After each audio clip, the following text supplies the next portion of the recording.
Why is Raila Odinga so sure that the 2022 presidential elections will not be rigged?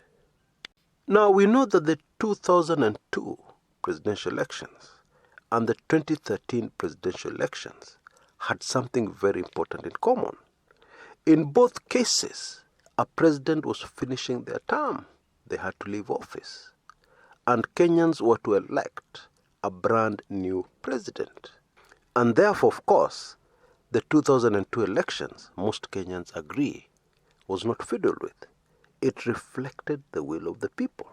However, the 2013 presidential elections, under precisely the same circumstances, although under a new constitution, we know was fiddled with.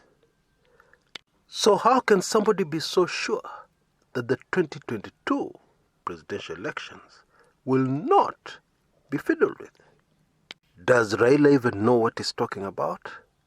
Find out in this video. I assure you, there are a lot of details, a lot of information that you may not have, as usual. Enjoy!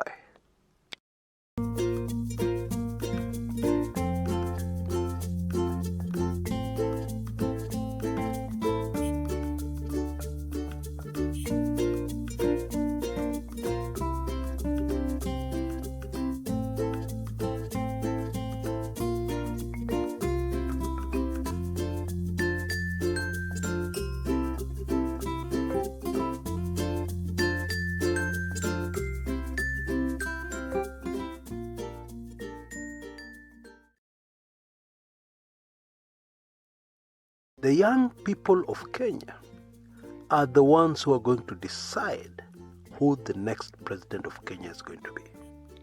So they have no idea what the Kanu Mama and Baba days were all about.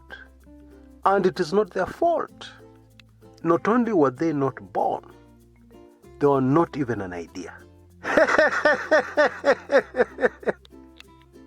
But my big point here is that the challenge for major presidential candidates is how to effectively reach this group of Kenyans who will decide the elections.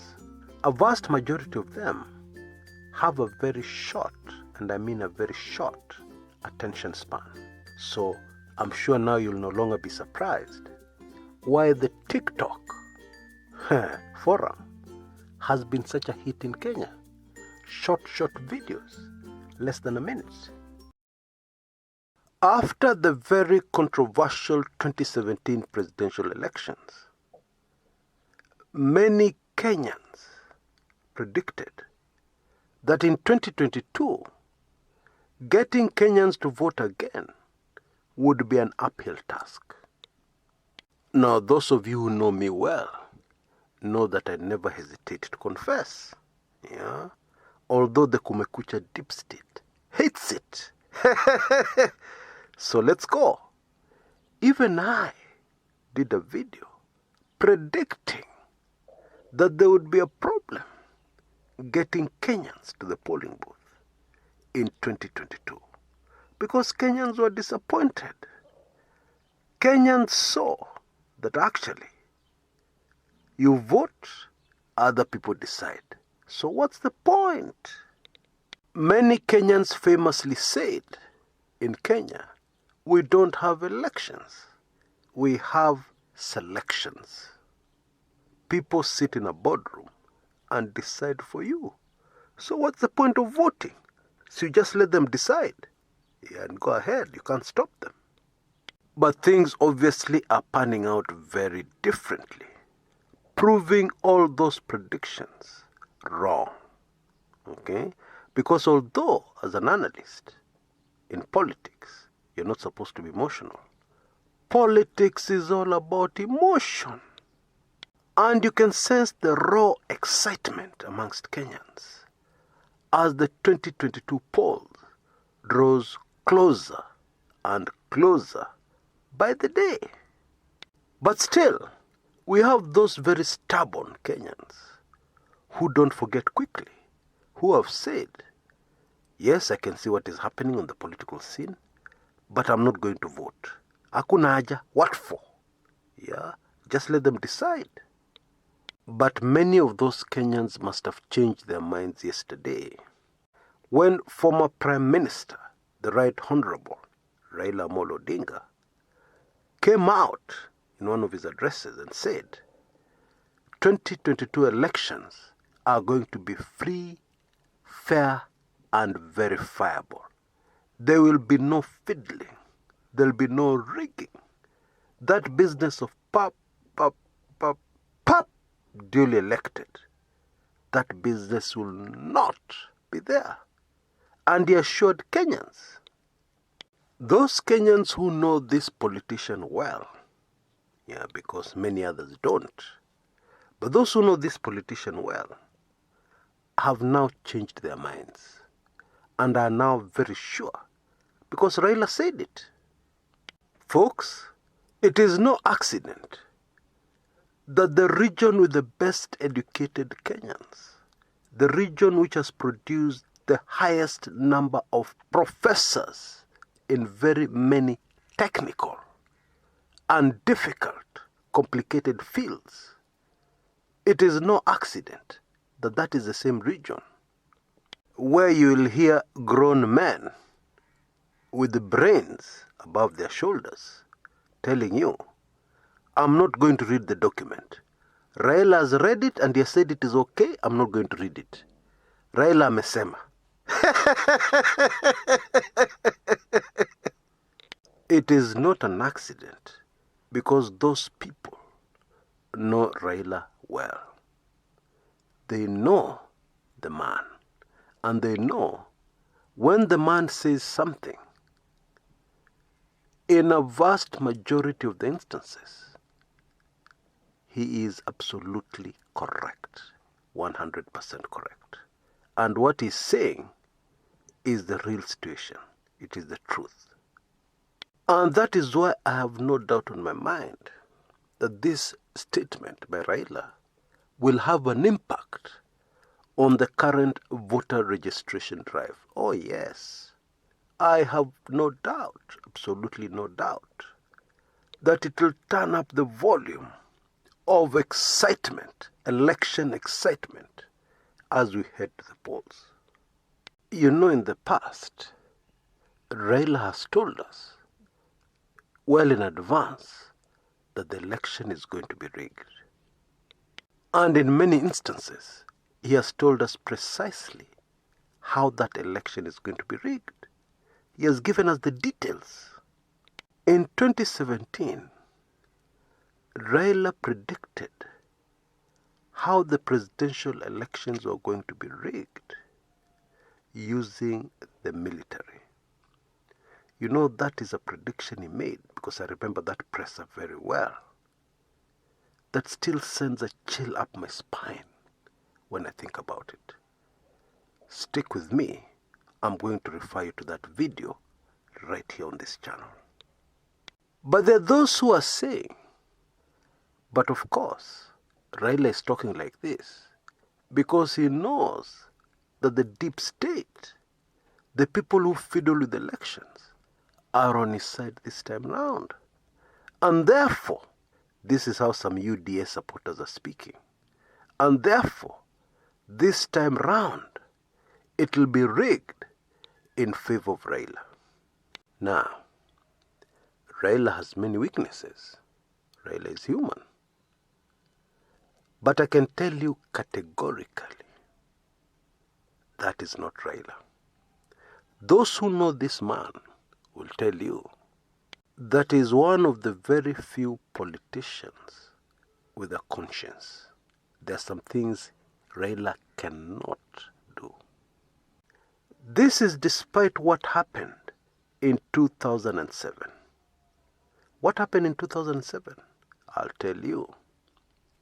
After those elections, actually in the year 2008, an expert came all the way from South Africa. Remember Judge Kriegler?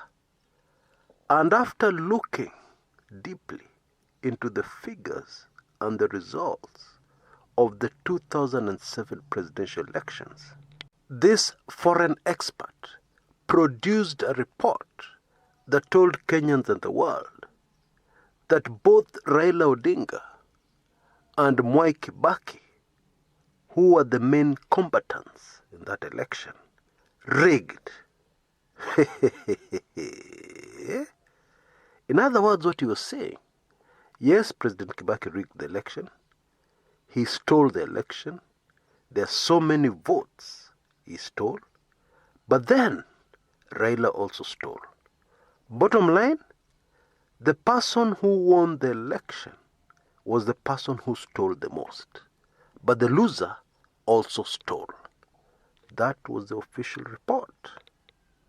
Now, for those of us who understand how the system works, and how to rig an election, how people have done it in the past, and for those of us who understand what is possible and what is impossible, that was a statement that will never make sense. You know, I was shocked when a Kenyan who I respect a lot, a very well-known Kenyan, told me, Chris, what are you talking about? Raila also rigged. Now, sample the following. Let me just keep it simple. There are many reasons, but let me give you the biggest reason why it is not possible for somebody in the opposition to rig an election that the state has already decided to fix. And I'll do it with a simple question. Do you think it is possible when the deep state has already put plans into motion to fiddle with an election countrywide? Do you think it is possible for somebody in the opposition to also get into the mix and do their own rigging? As the deep state is rigging in favor of their candidate? Does that make sense to you? Is there any logic in that? I'll tell you what happened in 2007. Some very smart people, because the deep state is never short of resources, and it is never short of smart people. Some very smart people within the Kibaki administration decided that they were going to protect the president and his reputation, even as they massively fiddled with the election. And they were going to do this very simply, using an ingenious idea. They were going to steal votes on behalf of their candidate, but then they're also going to fiddle with the votes in the stronghold of the other candidate they were stealing the election from. So that if any investigation happened after the fact, which was most likely going to happen, people would say this thing is a mess. Because it looks like both candidates were stealing the election. Therefore, let us accept the results, as the true reflection of the feeling of the people. Because both candidates stole, both of them rigged, so you can't accuse one person. None of them is clean. Just think about it. Would it make sense to you for you to fiddle with the election in your stronghold? Does it make any sense to you? What for? You already know that people in the region will vote for you almost to a man and a woman. What is the need? It would make much more sense for you to go and fiddle with the votes in the stronghold of your opponent. And I can hear somebody asking, then why didn't the smart people do precisely that? Fiddle with the election in favor of the one who lost, both in their stronghold and in the stronghold of the person who stole the election. Why didn't they simply do that? The answer is very simple. They couldn't afford to, because they were short of numbers. They needed every single vote in their region, in their stronghold. They were very short of numbers. Get my drift? Judge Kriegler would have seen the obvious in his investigations. You know, the difference in votes between Kibaki and Raila in 2007 was barely 200,000 votes. And most of those votes, because I covered this election in great detail in my Kumekucha blog, the vast majority of those votes came from Meru. They magically appeared from nowhere. Voters fell from the sky and also came back from the grave and voted emphatically for Mwai Kibaki. What I am saying is that they could not afford a single vote, in Kibaki's strongholds. Anyway, Raila has told us the presidential election will not be rigged. And I want to believe, that that information is accurate. And therefore, whoever Kenyans vote for in the upcoming election will reflect the will of the people of Kenya. Now, very quickly before I go, as I promised, the video on the presser that Raila did, revealing information that he should never have had. Information that I just don't know how he got, because it is illegal to get any such information. Oh yes, that particular video I did in 2017, the link should now be on your screens at the top right hand corner. Just click on it and go to that video.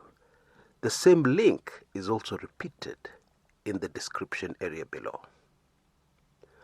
Until next time, this is Chris Kumekucha.